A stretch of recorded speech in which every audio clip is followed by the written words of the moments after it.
Hello there, everybody. Sabata92, aka Nightmare, and welcome back to Erased. Okay, first off, that was actually some pretty good responses from you guys. First off, you guys seem to be okay with doing the 2 episodes, just to allow me to take a little bit of time with this. First off, thank you very much for being very understanding about that.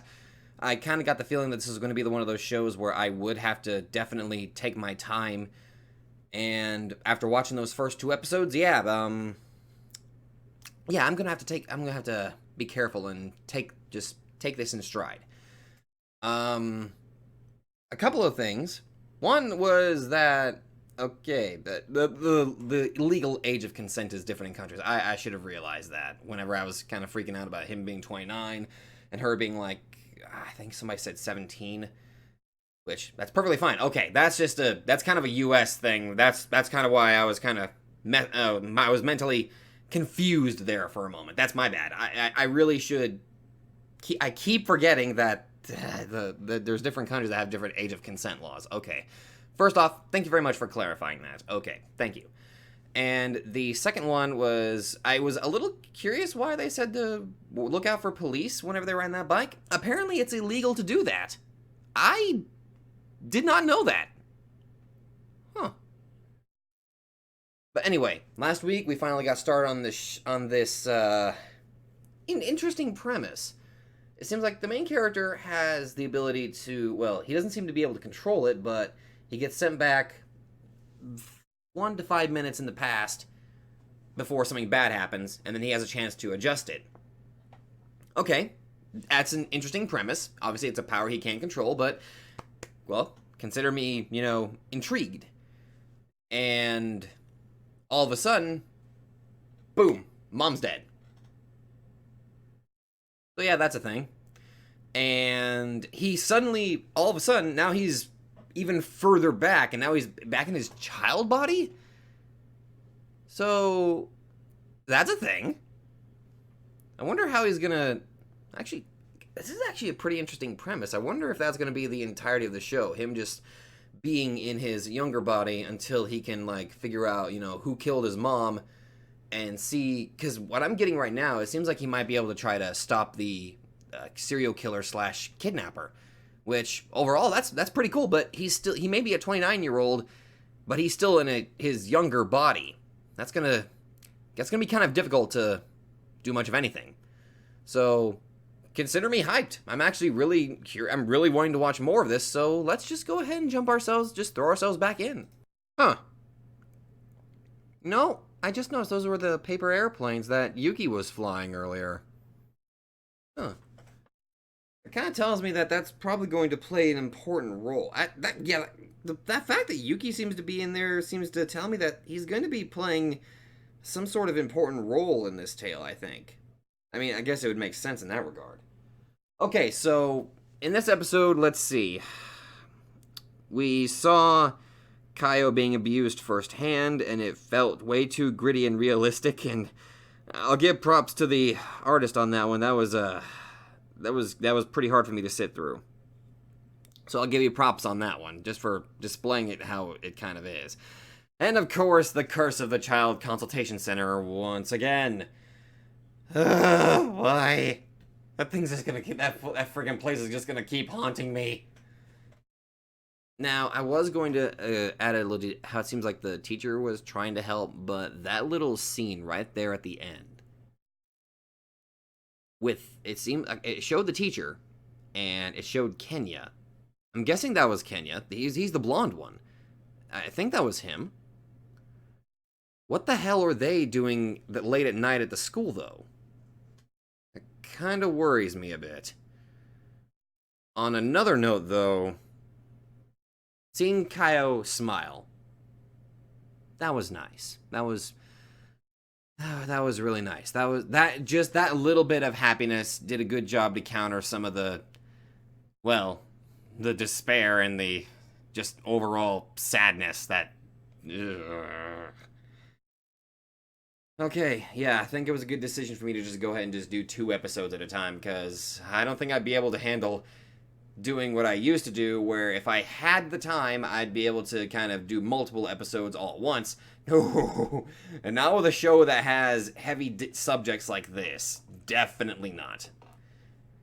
Which, again, leads me to going ahead and thanking you guys for, being understanding about that. Seriously, thank you all so much for that. Okay. I wonder... wonder how this is going to work. And I wonder what was up with that scene with Kenya and the teacher. Regardless, I'm going to go ahead and jump into the next episode, and I'll see you guys there. Hello there, everybody, and now we are on episode 4 of Erased. In the last episode, we got to witness firsthand the kind of abuse that Kaio is suffering from her mother, as well as this guy that I assume is the dad. Well, I shudder to even consider them parents. I'd rather not call them that at all, to be fair. But we got to see her abuse firsthand and how bad it is. I mean, it was even worse, just her just being left out in the cold inside a shed. For fuck's sake, man. Ugh. Scumbags like that just need to have a noose put around their neck.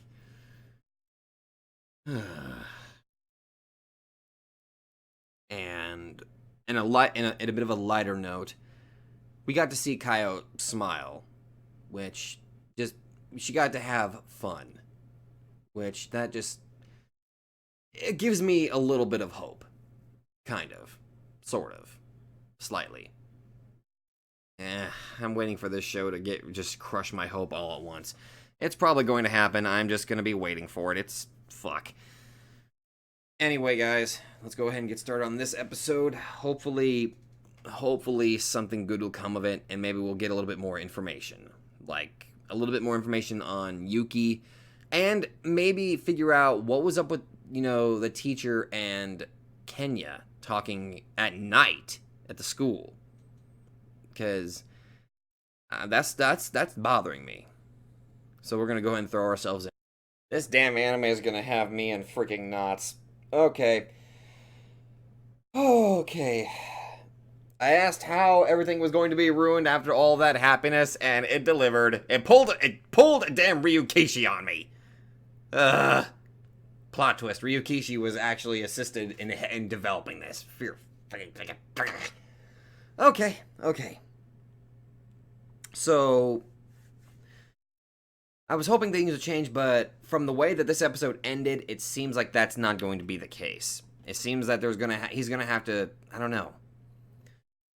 So Kaio finally got to not only make friends, but also got to have a very, wonderful birthday party.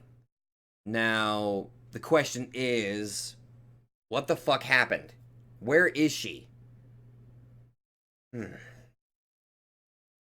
a possibility, like, if this is how this is going to be, the way that the story was setting itself up, the same events seemed to happen. They just happened in a different manner.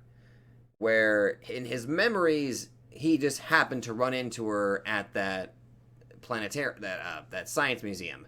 But in this time, he actively took her out there. And another one, which was... something's not right. If this is what it's going to be, it's putting me in the mind that it's gonna happen. Her being kidnapped, it's going to happen no matter what he does to try to change it.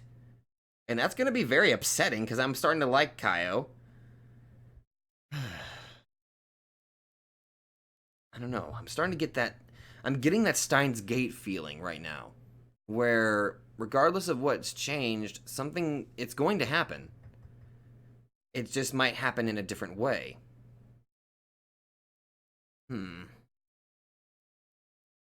Okay. We got a little bit more information. We got to see Kaio's mom. Nothing is setting right with me about this bitch of a woman. She's not a mother, she's a bitch. Something just does not sit right with me. Also, her being, I think, yeah, I think Satoru's mom referred to her as Miss instead of Mrs. I think? I might be misremembering that. I'm going to have to go back and rewatch that bit. I'd rather not, but I may have to go back there. Because again, this seems like one of those shows where I'm really going to have to take my time and try to digest everything that I witnessed and try to go back and just go over what I saw and try to gather as much information as I can.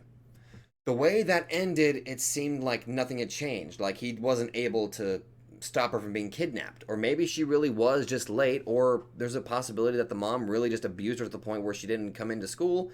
Or again, there's also the possibility that she's sick. However, I'm going to be leaning slightly toward the possibility that she still got kidnapped. It was just done in a different way. The question is, however, how that happened. Hmm. Who knows? But anyway, guys, this is a this show is gonna be tearing me apart. I know it is. But anyway, thank you all so much for watching. I'm gonna try to. I'm actually gonna go back and rewatch these 2 episodes again, just because I can. And I'm gonna try to pick apart little scenes that I'm seeing. I need to pay as much attention as possible with this. Thank you all so much for watching, and I will see you guys in the next video.